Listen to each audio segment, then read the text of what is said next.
Okay. Hello and welcome to the Talking Sport Podcast Wales. My name's Ricky. I'm the host for today. I'm joined as always by Josh and Jake. How are you, boys? Good, thank you, mate. How about yourself? Not too bad. How are you, Snaker? I'm right, yeah. I'm good. Good, good. So yeah, it's my turn to host, as I said again this week.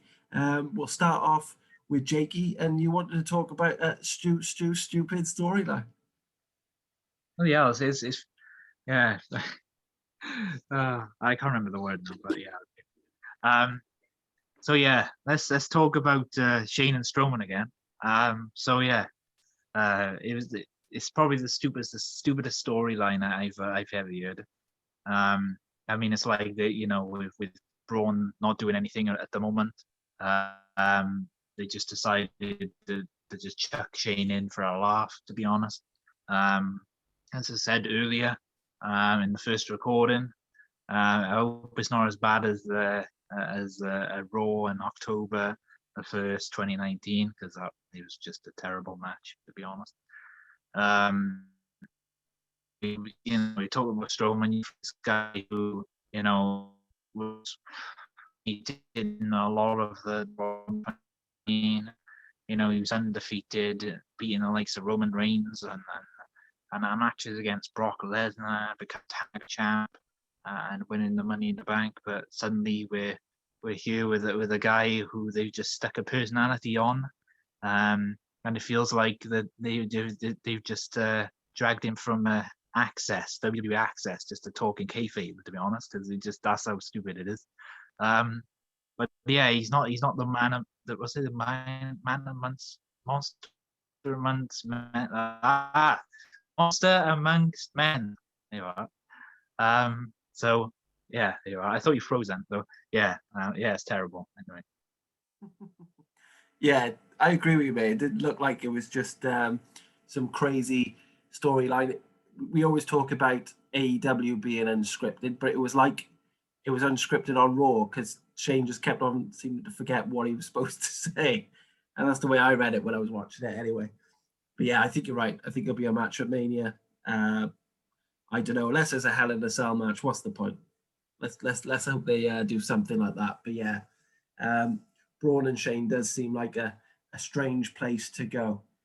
Okay, Joshy, for you first then, mate. I know you wanted to speak about, one of the biggest managers ever in wrestling and our boy Miro. Yeah, I wanted to speak about the lovely Twitter beef between Jim Cornette and Miro, and also Penelope Ford and Kip Sabian as well. For those who haven't seen it, Jim Cornette sort of slagged off Miro in a post, basically saying that he's showing all this personality, and all he's doing is hanging out with like a glorified jobber, and his I think he described Penelope Ford as his slutty girlfriend. And I think, it's 2021.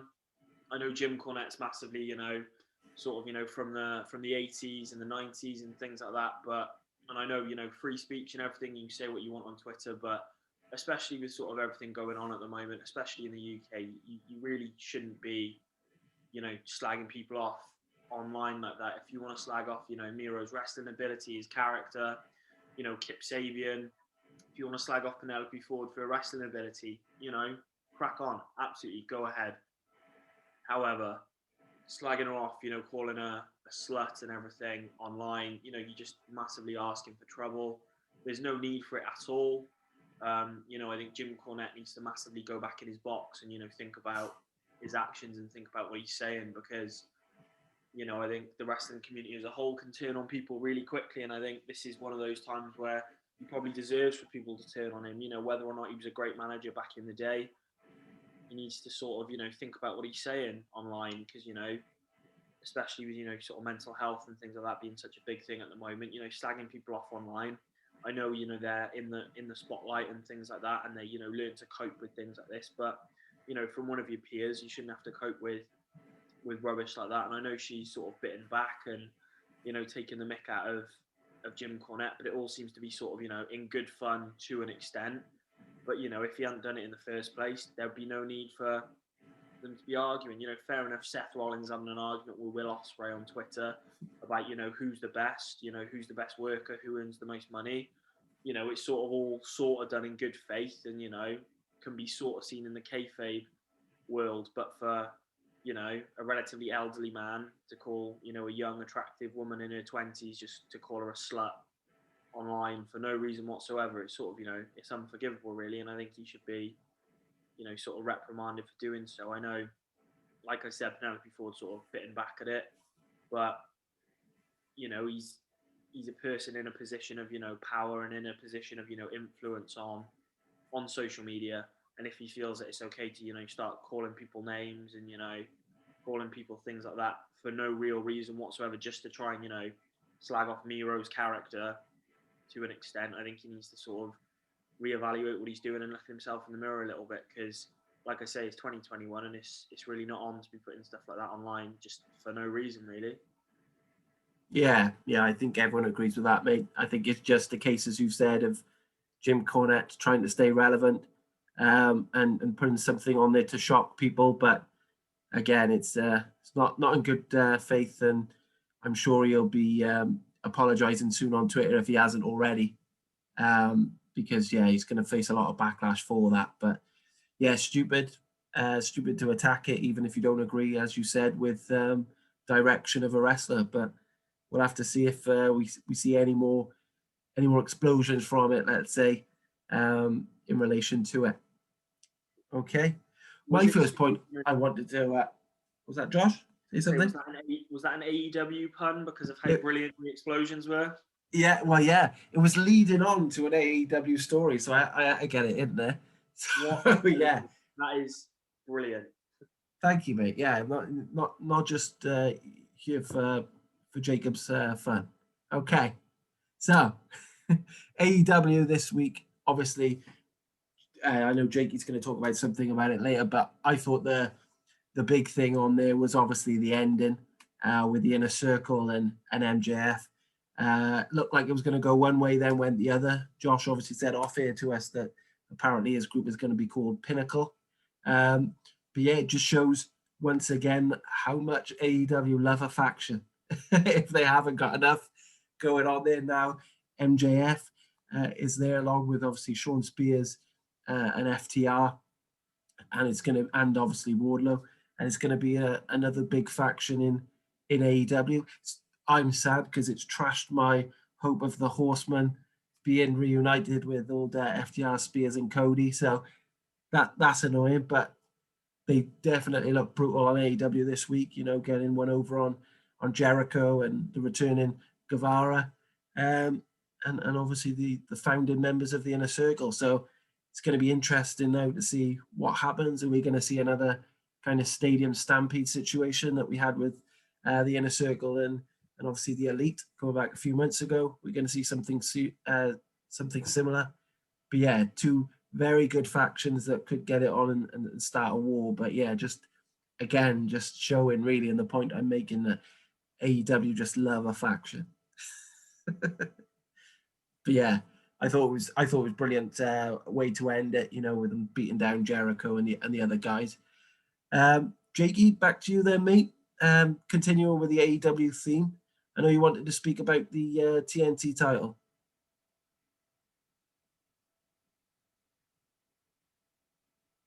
No, you didn't fancy it? Don't want to jump in? Okay, Josh, we'll go back to you first, my friend. See when Jake's playing funny buggers. You wanted to talk about the Retribution group and where they could have gone with it. Yeah, I did. I think, you know, with Mustafa Ali having a United States title match coming up this week against Riddle, I don't think any of us see him winning. Realistically, you know, he's a brilliant talent, but with the way both him and Retribution have been booked in general, I don't really see him, you know, taking the gold this time. But yeah, it's something that you know, myself and Ricky discussed the other day with regards to who we, you know, have liked to have seen in Retribution, and who, you know, seems to actually have some kind of reason to be in a group like that. To have a bit of a vendetta against WWE for poor booking and things like that. And I think the names that we came up with were obviously Mustafa Ali leading the group. I'm more than happy with that. Alistair Black, someone who's been massively underutilized. The last time I really remember him doing anything of note was at Mania last year when he beat Bobby Lashley, and we've all seen how far Lashley's come in the last year. And I think Alistair Black would be an amazing heel, as he's shown on the Indies, and his sort of dark persona that he's shown a bit in NXT as well. Ricochet as well, I think he's constantly spoken about as the guy who's being underused by WWE, and I'd love to see him as a heel, just because he's such a superhero babyface. But if you look at Pac, no one thought Neville could turn heel, but he did some of the best work of his career. when he turned on Rich Swann, who, by the way, congratulations to Rich Swann for unifying the TNA and Impact heavyweight titles. Just a little side note there. But yeah, I think, and especially Ricochet isn't the best on the mic, so I think being in a faction could really, really help him out, similar to Cedric Alexander in the Hurt Business. Then, Buddy Murphy is sort of flip-flopping between babyface and heel. He's doing some amazing stuff on Twitter, unlike Jim Cornette, where he's sort of calling out, WWE and kayfabe, and he's called out Aaliyah Mysterio recently and all this, but again, in kayfabe, and he's doing it in a way that's in character and not just being a stupid old man. And then another guy that I think is massively underused as well, who's posted a very, very impressive Instagram picture this week with sort of his body transformation. It's sort of similar to that of, Pete Dunne when he came back from, the COVID outbreak, is Humberto Carrillo as well. I think, and it'd be a great juxtaposition as well to have some amazing high flyers. Most of the guys at X205 Live as well. And it shows, how poorly the cruiserweights are used in general, and, how poorly they've been booked, considering they are, up there with some of the most talented guys on the roster. I think when you watch matches with, Ali, Ricochet, well, all of them, all five of them, you see, similar in-ring talent to people like AJ Styles, Seth Rollins. Maybe the psychology's not quite up there, but I think some of the stuff that they can do in the ring, they can do things in the ring that no one else, apart from maybe Rey Fenix, can do. Yet they're on main event. They're, booked to lose to Brock Lesnar in about 30 seconds. They're guys with genuine beef against the company who could, quite easily go to Impact, could go to AEW, could go to MLW, CZW, New Japan, and be booked as, world beaters, like someone like Will Ospreay's being booked at the moment in New Japan.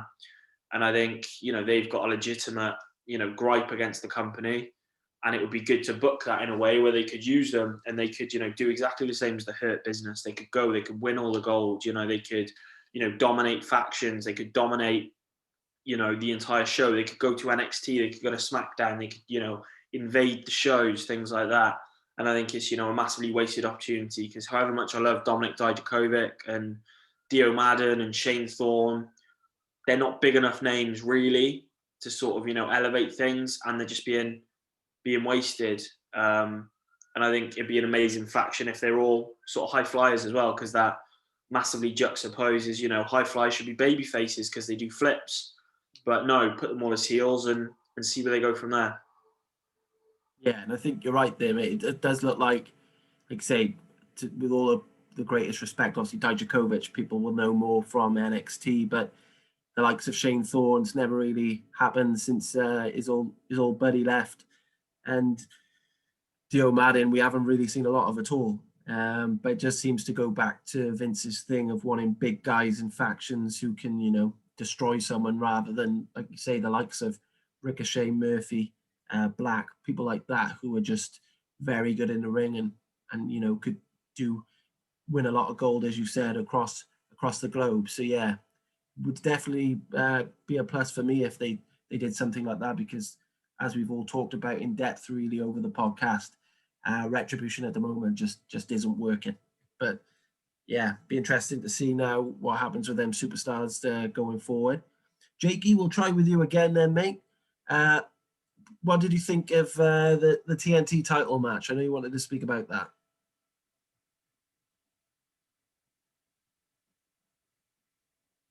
Jake?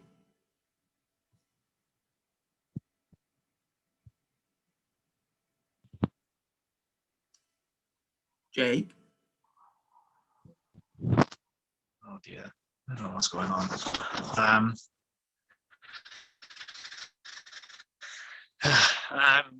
So yeah, I was going to talk about less of a popcorn fart that was on at Revolution, as Jim Cornette put it, politely, but more of a bang on last week's AEW.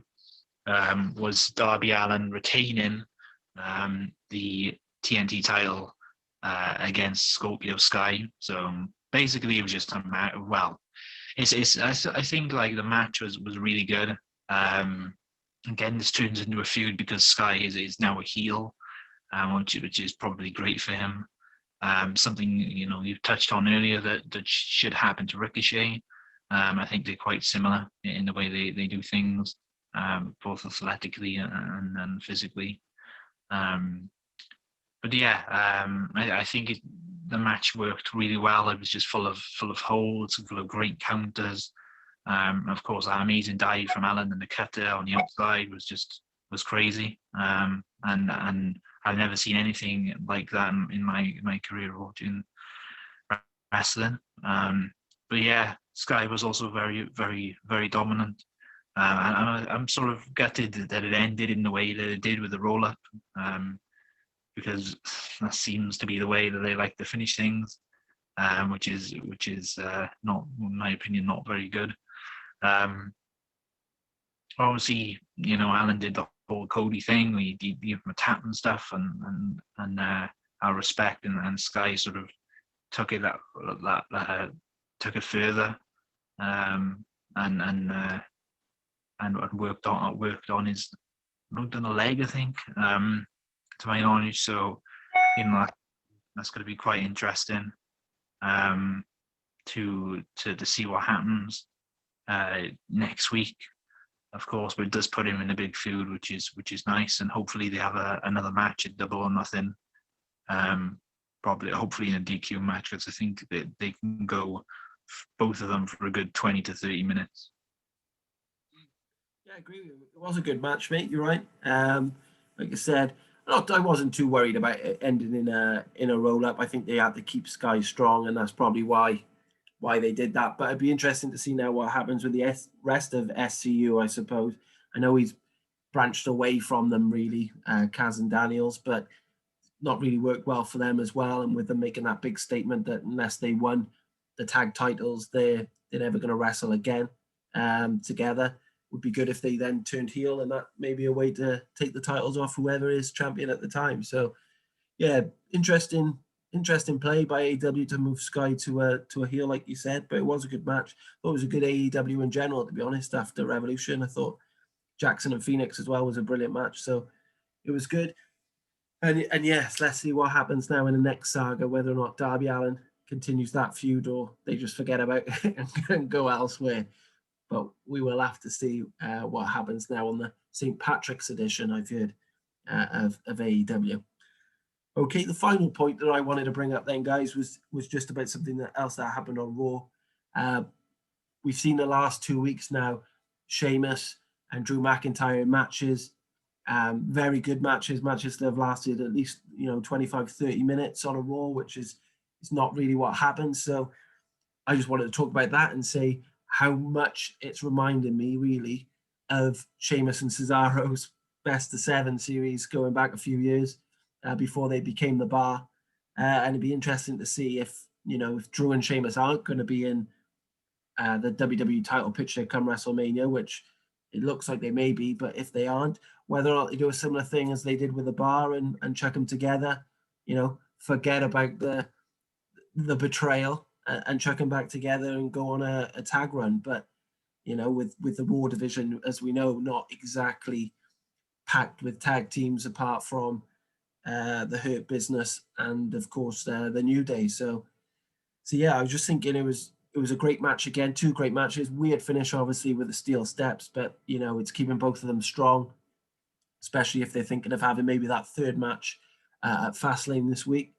So, yeah, I think it's going to be interesting to see where they go with it. But I just thought I had to mention, just because the 2 matches they've had on Raw recently have been brilliant matches. So, it does seem to be going down that route.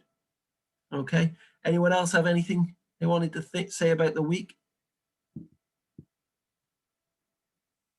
Just to probably reiterate what I said, sort of fleetingly, with regards to obviously Rich Swann versus Moose. I think looking at the results from the Impact pay-per-view that I've completely forgotten the name of. It was Sacrifice, wasn't it? Sacrifice. I think, it shows how far Impact have come. I think we don't tend to talk about Impact too much on the show. And I think sometimes that's deservedly so, because sometimes it's a load of rubbish. But I think they've really shown with this pay-per-view sort of how far they've come, since Don Callis has sort of, taken over with creative a little bit more. It's literally a different product in comparison to, the Dixie Carter, Bischoff, Hogan era. And I think, especially that Moose versus Rich Swann match, seeing Moose do Moose ran up to the top rope and went to do a superplex on Rich Swann, which Rich Swann has then countered, which Moose has then countered into a Spanish fly. Considering Moose is, about 6'6" and huge.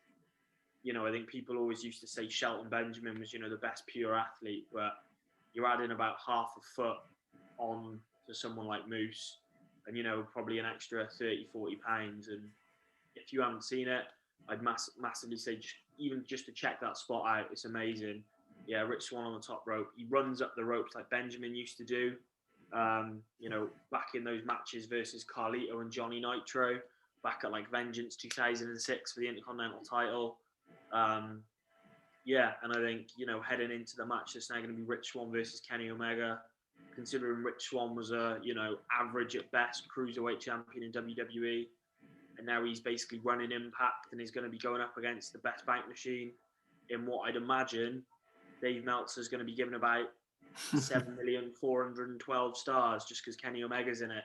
And to think somebody like Rich Swann, the way he was booked in WWE, and obviously he left under, a little bit of a cloud, but the way that he's sort of, dominating over an Impact. And I think it's brilliant the way that, like I said, when it initially happened on the podcast we used to do, is it going to be, with New Japan and Impact and AEW coming together? Is it going to be, is it going to damage one product? Is it, is it going to damage AEW by trying to get people to watch Impact? And, storylines happening on two shows, similar to when it first started, people saying you have to watch Being the Elite to know what's going on.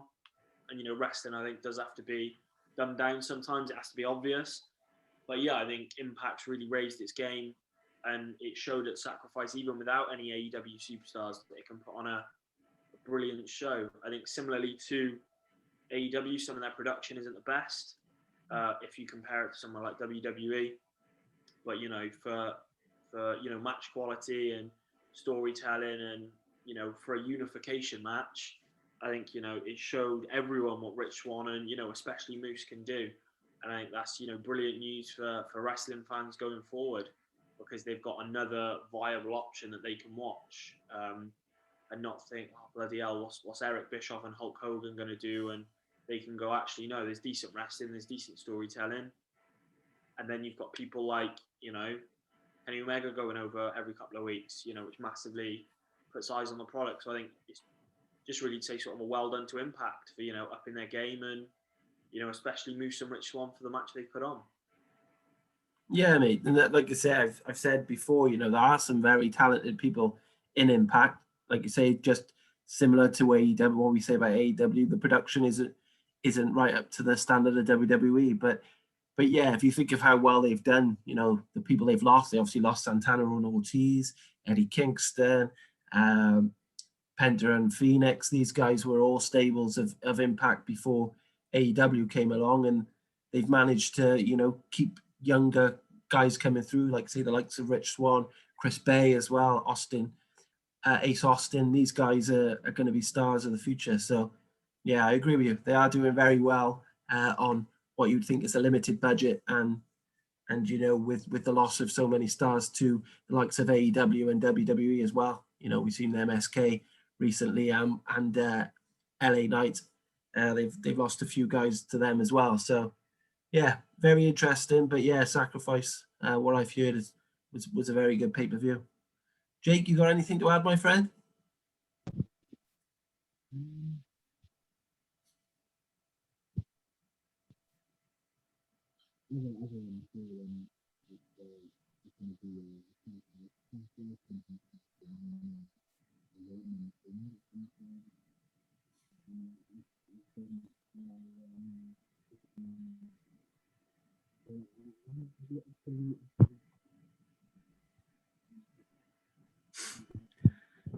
I suppose, you know, if Cena goes through the same thing, you know, and I don't know, I don't know what else they can do with Orton, to be honest. I mean, he should be in the title picture every week, but he's just sort of he's redundant these days. He would never leave WWE, but I don't know what else they can do with him. Like a lot of the guys they have there, I don't know what, a lot of them just they sit on the sidelines for a bit and they don't know what really to do with, unless they're in a faction or a tag team. But you know, is Orton going to become, you know, the next Buddy Murphy or whoever who's sitting on the sidelines at the moment? You know, so I just randomly put that out there. I think Orton has got a job, like we said last week. He's got a job for life, and I think he'll be always in and around some storyline, mate. Just because he is that good in the ring that whoever, you know, especially now, he's, you know, who knows how many years he's got left. But if Joshy's right and he goes into the WWE title picture, well, you know, a couple more times to get the record. Then after he's done that, he can happily bring through the likes of Murphy and stuff like that. I think if these young guys are having matches with Randy Orton, then it's only going to help their career. So, yeah, we'll have to see. But no, I disagree again. Randy Orton will be there for a long time, winning titles and bringing guys through. Okay. Also, just a quick one as well about what is it with like the Big Show? They signed the Big Show and he hasn't really done anything. So that's another thing. I think he's doing the show, isn't he?